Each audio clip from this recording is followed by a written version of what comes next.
Pour ne rater aucune de nos vidéos, n'oubliez pas de vous abonner et d'activer la cloche. Bonjour à toutes et à tous, vous êtes sur Le Média, la première chaîne d'infos indépendante et engagée du pays, disponible au quotidien sur le canal 165 de la Freebox ainsi que sur notre flux YouTube et notre site internet lemediatv.fr. Si vous nous regardez sur YouTube, pensez à naviguer dans la barre de lecture pour avoir une vue détaillée des sujets ici abordés. Sans plus attendre, voici le flash info du mardi 17 septembre 2024, concocté avec la rédaction du Média.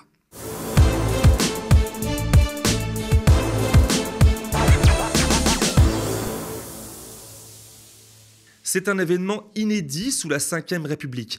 Avec 12 voix pour et 10 contre, le bureau de l'Assemblée nationale a voté en fin de matinée la recevabilité du processus de destitution du président Macron. Un vote sans surprise pour cette instance dominée par la gauche, 12 sièges sur 22, dont 3 socialistes. Ces derniers, sous pression de leurs alliés insoumis au sein du nouveau Front populaire, ne pouvaient pas faire obstacle au débat.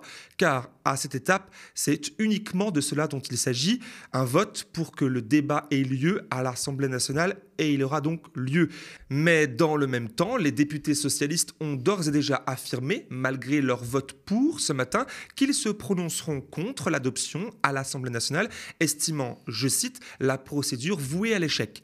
Alors que le leader insoumis se réjouissait ce midi sur Twitter, appelant par là même la mobilisation populaire ce samedi dans les rues de Paris et de France, le premier secrétaire du PS, Olivier Faure, explicitait sa position, celle de son parti, lui aussi dans un tweet reprenant celui de Jean-Luc Mélenchon. Juger recevable une résolution, accepter d'en débattre n'est pas l'approuver. Cette procédure requiert 2/3 des votes dans les deux assemblées, n'aboutira pas, chacun le sait, et au final, ce rejet offrira au président de la République une relégitimation qu'il ne mérite pas. Pour les socialistes, la procédure, nécessitant donc l'approbation de 2/3 des élus réunis en haute cour, issus de l'Assemblée et du Sénat, leur apparaît donc peine perdue. Un positionnement certes mathématiquement rationnel, mais qui illustre surtout une différence de stratégie entre la France insoumise et le Parti socialiste face à un constat qu'ils partagent. Socialistes et insoumis jugent le refus d'Emmanuel Macron de ne pas nommer Castet à Matignon de contribuer, je cite, à la défiance entre les citoyens et le pouvoir exécutif. En somme, le président abîmerait la démocratie française sur le long terme, mais que faire en réaction ? C'est sur la stratégie d'action que se divise la gauche. Pour Mathilde Panot, présidente du groupe La France Insoumise à l'Assemblée, il est, je la cite, tout à fait possible d'aller jusqu'au bout de cette procédure de destitution, à la condition du soutien de tous les parlementaires hors camp présidentiel. À l'opposé de l'hémicycle, Marine Le Pen s'aligne plutôt sur le constat des socialistes, jugeant la procédure de manœuvre d'enfumage, dit-elle, qui n'a aucune chance d'aboutir au regard des divisions de la gauche. La chef de file des élus du parti d'extrême droite en profite pour affirmer que la France insoumise aurait volé au secours de Macron en 2017, puis en 2022, avant de, je la cite encore, de négocier en juin 2024 des accords électoraux de désistement pour sauver leur siège. Elle oublie sciemment de se compter ici dans l'équation, car si le nouveau Front populaire a retiré ses candidatures dans les triangulaires menacés par le Rassemblement national, c'était justement pour éviter l'élection de députés d'extrême droite. Là où le parti de Marine Le Pen, adoubant Michel Barnier à Matignon, approuve la politique générale menée par Emmanuel Macron, dont elle dénonce à l'envi les effets sociaux dévastateurs. S'il y a enfumage, il semble être ici. La prochaine marche à gravir consiste au passage en commission des lois. Une occasion en or pour LFI de continuer à faire monter la pression contre le président Macron, aidé de l'opinion publique qu'elle espère convaincre en majorité. Au 31 août, plus de la moitié des Français sondés, 51%, se disaient favorables à la démission du président Macron, tandis que la pétition macrondestitution.fr, lancée par LFI, comptabilise 308 000 signatures ce mardi. Les organisations de jeunesse et associations appellent de nouveau à la manifestation ce samedi à Paris et partout en France. Le 7 septembre dernier, ils étaient 110 000 à 300 000 à défiler contre le coup de force d'Emmanuel Macron. Pas sûr que la poursuite de cette timide démonstration symbolique suffise à enrayer le délabrement démocratique français. Mais à l'inverse, il est certain que de ne rien faire ne ferait qu'assurer un échec sans surprise.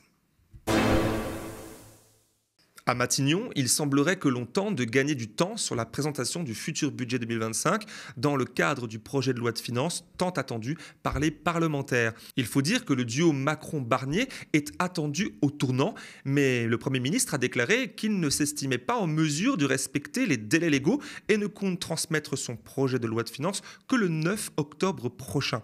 La date butoir est normalement fixée au 1er octobre. Encore un fait inédit dans l'histoire de la Ve République. Les conséquences directes de la dissolution surprise décidée par le président Macron et des tergiversations qui ont suivi concernant la nomination du Premier ministre. Ne parvenant guère à attirer que quelques républicains dans son sillage, le locataire de Matignon se retrouve ainsi bien désarmé pour pouvoir mettre sur pied un budget. De quoi aggraver des rapports déjà bien tendus entre le Premier ministre et les parlementaires qui craignent que le temps du débat sur un des projets de loi les plus importants ne soit tronqué, limité. C'est en tout cas la crainte exprimée par l'insoumis Éric Coquerel sous les pressions de ce dernier, qui est donc président de la commission des finances à l'Assemblée, et de Charles de Courson, député Elliott. Michel Barnier a promis de transmettre d'ici à la fin de la semaine le tiré à part, un livret de synthèse sur les futures dépenses de l'État dont la loi impose normalement l'envoi au Parlement avant le 15 juillet, donc avec un peu plus de 2 mois de retard. Aujourd'hui, devant l'attente allongée, les 2 parlementaires passent la seconde en décidant de se rendre physiquement ce matin auprès de Michel Barnier pour faire pression et exiger explicitement ces lettres qu'ils n'ont toujours pas reçues. Ils sont ressortis de l'hôtel Matignon, bredouilles et en colère un peu après midi, selon l'AFP. Écoutez-les plutôt au micro de nos confrères de BFM TV. On se demande pourquoi ils s'enferment dans cette vision, j'allais dire, peu démocratique des choses. Nous le dénonçons. Nous avons besoin de cela pour travailler dans la préparation de la loi de finances et des débats de la loi de finances. Sinon, comment est-ce qu'on va pouvoir travailler? Et qu'on ne peut pas lâcher sur des droits constitutionnels du Parlement. En parallèle, auprès du Parisien, Michel Barnier a déclaré que des hausses d'impôts sur les hauts revenus et les entreprises profitables n'étaient pas exclues sans donner plus de précision. En somme, à cette heure, le Premier ministre a donc refusé au président et au rapporteur général de la Commission des finances ces documents pourtant essentiels au fonctionnement financier des ministères et décidé d'une hausse d'impôts, ce qui ne viendra pas sans doute améliorer la situation politique explosive dans laquelle nous sommes depuis la dissolution. C'est un scandale qui promet d'être retentissant. L'ex-ministre des Solidarités et des Familles, Aurore Bergé, est accusée de collusion avec le lobby des crèches privées, selon un livre de Victor Castanet, à paraître demain, 18 septembre, que Libération et d'autres médias ont déjà pu consulter. Celle qui n'a passé que 6 mois à la tête du ministère en question aurait entretenu des relations très étroites avec Elsa Hervy, la déléguée générale de la Fédération française des entreprises de crèches, représentant les intérêts des crèches privées. Selon Castanet, Bergé et Hervy auraient mis en place un pacte de non-agression pour gérer ensemble la crise autour des maltraitances dans les crèches lucratives, échappant alors à l'époque, souvenez-vous, à un scandale d'ampleur similaire à celui d'Orpea. Ainsi, en septembre 2023, on a pu voir Aurore Bergé sur BFM TV apparaissant sévère à l'encontre des crèches privées. Mais ce que je dis aussi au groupe privé, c'est que la première des mesures à prendre pour faire en sorte qu'il y ait un taux d'encadrement qui soit supérieur, qu'il y ait plus de professionnels, c'est que ces métiers doivent être plus attractifs. Je leur demande de réfléchir à l'organisation de leur temps de travail. On peut, en crèche, avoir des modèles qui sont plus innovants, où les personnes vont travailler sur des semaines de 3 jours ou des semaines de 4 jours, parce que ce sont des métiers qui sont des métiers difficiles, qui sont des métiers pénibles. Je leur demande de revaloriser leur personnel. Au 1er janvier 2024, l'État, mon gouvernement, met 200 millions d'euros sur la table chaque année. Chaque année, on va mettre 200 millions d'euros sur la table pour revaloriser les personnels. Mais je ne mettrai pas et je ne donnerai pas 1 euro de cet argent aux groupes privés si dans le même temps, ils n'ont pas des conventions collectives qui sont enfin au niveau vis-à-vis des personnels. Si dans le même temps, il n'y a pas des engagements très clairs sur la qualité d'accueil. Les révélations de ce jour affirment qu'en réalité, Aurore Bergé et Elsa Hervy auraient coordonné leurs interventions médiatiques via Telegram. La ministre qualifiant Hervy de copine dans des messages et échanges privés. Un SMS révélé dans le livre montre qu'Hervy obéissait aux directives de la ministre concernant le moment opportun pour occuper les plateaux de télévision, illustrant ainsi la proximité entre la ministre et le lobby des crèches privées. Ces dernières pesant quand même 25% des places disponibles dans le pays. Berger est également critiqué pour avoir embauché comme chef de cabinet Céline Montarnet-Blanchot, ex-directrice chez Tadeo, un cabinet de conseil travaillant pour un des géants des crèches privées. Cette nomination suscite des soupçons de conflit d'intérêts, mais l'entourage de Berger dément toute influence indue. À la rédaction de ce sujet, j'ai voulu savoir si la ministre démissionnaire chargée de l'égalité entre les femmes et les hommes et de la lutte contre les discriminations s'était exprimée sur son Twitter.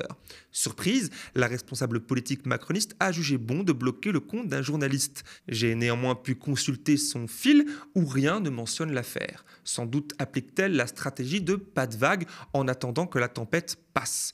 De son côté, l'entourage d'Aurore Berger rejette aussi ces accusations, affirmant que les relations qu'elle a eues avec Elsa Hervy étaient purement professionnelles et que la ministre a agi pour renforcer les contrôles dans le secteur des crèches privées. Néanmoins, ces révélations mettent une fois de plus la lumière sur les liens entre le pouvoir politique et les lobbies et sur l'impact de ces relations sur la gestion de cette crise. Le nouveau visage de la Commission européenne est en train d'être dessiné par sa présidente Ursula von der Leyen et il risque d'y avoir quelques remous. On savait déjà qu'un peu de changement allait survenir après l'annonce de la démission de Thierry Breton, pourtant proposé par Emmanuel Macron. Jeu de poker menteur entre Macron et von der Leyen, au terme duquel, selon les observateurs, la France ne ressort pas grandie.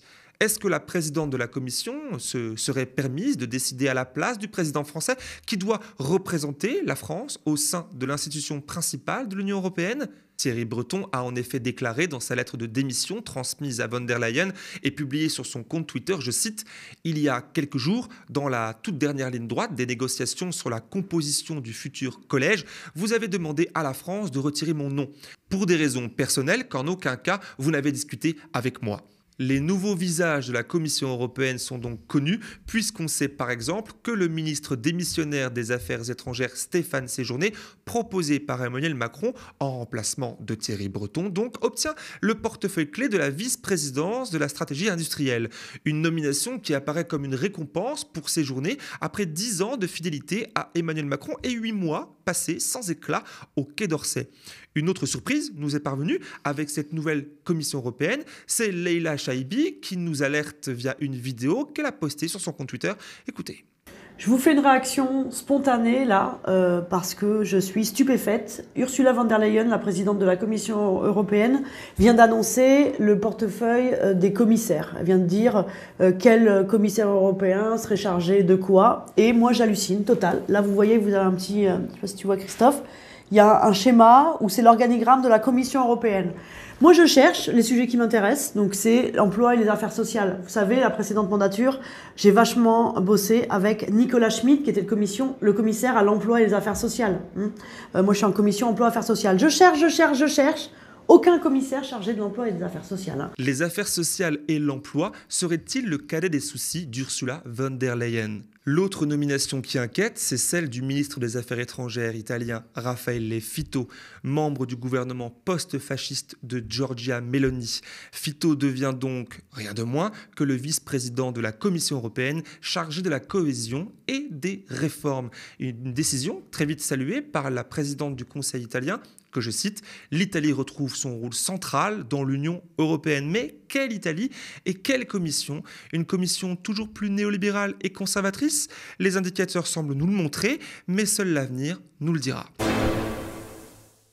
Dans l'affaire des viols de Mazan, Dominique Pellicot, accusé d'avoir violé sa femme Gisèle Pellicot pendant 10 ans, a fait son retour ce matin devant la cour criminelle du Vaucluse. Il s'agit de sa première véritable prise de parole depuis l'ouverture du procès le 2 septembre dernier. Le retraité de 71 ans n'était plus apparu à l'audience depuis mercredi dernier pour des raisons de santé, mais a finalement été jugé en état de comparaître après une expertise médicale. Ce matin, il a affirmé être, je le cite, « un violeur comme ceux qui sont dans cette salle », avant d'ajouter, je le cite toujours, « ils savaient tous, ils ne peuvent pas dire le contraire », inculpant ainsi la responsabilité des 50 autres accusés dans cette affaire. Après avoir reconnu ses crimes, Dominique Pellicot a également demandé pardon auprès de sa femme et de ses enfants. Je suis coupable de ce que j'ai fait. Je prie ma femme, mes enfants, mes petits-enfants, Madame M, de bien vouloir accepter mes excuses. Je demande pardon, même si ce n'est pas acceptable. Alors qu'il était invité à raconter son parcours de vie durant l'audience, le septuagénaire a également révélé avoir été victime d'agressions sexuelles dans sa jeunesse. La première a eu lieu à l'âge de 9 ans par un infirmier lors d'une hospitalisation et la seconde à l'âge de 14 ans où il aurait été forcé de participer au viol collectif d'une femme handicapée sur un chantier alors qu'il était apprenti. De ma jeunesse, je ne retiens que des chocs et traumatismes. En 1971, il y a eu cette belle rencontre avec Gisèle. C'était trop lourd à porter. J'ai tenu 40 ans. J'étais très heureux avec elle. C'était le contraire de ma mère. Elle était totalement insoumise.